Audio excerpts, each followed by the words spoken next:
Hello cinephiles and cineasts of YouTube, I'm Bill Robertson, and today I'm going to talk about Murder on the Orient Express.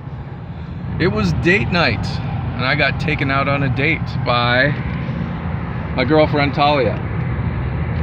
So she's been excited to watch this for a couple months now, ever since it was announced or so. She's an Agatha Christie fan. She's a fan of the original Murder on the Orient Express. I've never seen it. How do you like this, the new one or the old one? I like them both, but I have to say that I like the way the old one played out. There were some things that, I don't know, you had more feels in the current one that's out right now. I mean, just the way movies are made, it was, I don't know, I just felt like it was made a lot better, but the original one came out in 1974, and it was a lot slower. Yes. And a lot less bloody. Yeah, it was a lot less bloody. Not that this one was very bloody. There was just a little bit of blood here and there. But for the most part, it was pretty tame. Like, it's a PG-13. Like, you could take most of your kids to it. Maybe, I mean, the little kids aren't gonna care about it too much. Yeah. But I give the movie 2 thumbs up. I went into it thinking, oh, here we go with another pointless Hollywood remake. And like you said, with today's movie making, it did look good. Yeah, it looked very good. They did a good job on costumes and sets.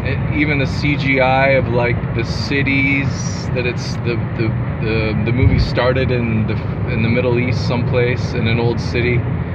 And that looked really good. The train was beautiful. The movie itself was really pretty. Yeah. The train was very like well decorated and adorned. And what did it say in the beginning? 1931 is the year the movie took place. 30 something. 1933. They had a scene, and the beginning scene was a scene that was not in the original, and it had a date of 1933. 1933.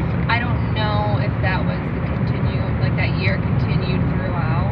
I think so. I think it was all pretty much like in a couple days. Yeah. But I thought the movie moved along very quickly, very well for whodunit. Basically, the detective asking people questions and interviewing people to figure out who the murderer was. It was punctuated quite well with a little bit of action here and there, a small bit of violence, like we said, a little bit of blood. Kept it interesting and broke up the question asking, and even that I felt like moved along at a pretty tolerable pace, where it wasn't slow, it didn't drag.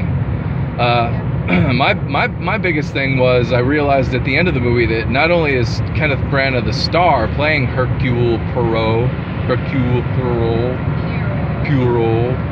he is also the director and the producer of this movie, which I thought was really coincidental, seeing as the new Thor movie just came out this weekend or the weekend before. Kenneth Branagh directed the first 2 Thor movies, and I don't know if he got kicked off of the Thor franchise, and this third one was directed by somebody else. And I just thought it was really ironic that his directed, starring, and produced by movie came out real close to this new Thor movie, kind of like a sticking it in Marvel's eye if he got fired from Thor. I don't know, but yeah, we definitely it wasn't just a whodunit. It was a test of Poirot's morals. He basically wanted to bring anybody who's a murderer needs to face justice, and at the end, the way that this murder takes place, he couldn't do what he normally does and send somebody to court or to jail for a murder, because the way this murder took place, he had to rethink his thinking.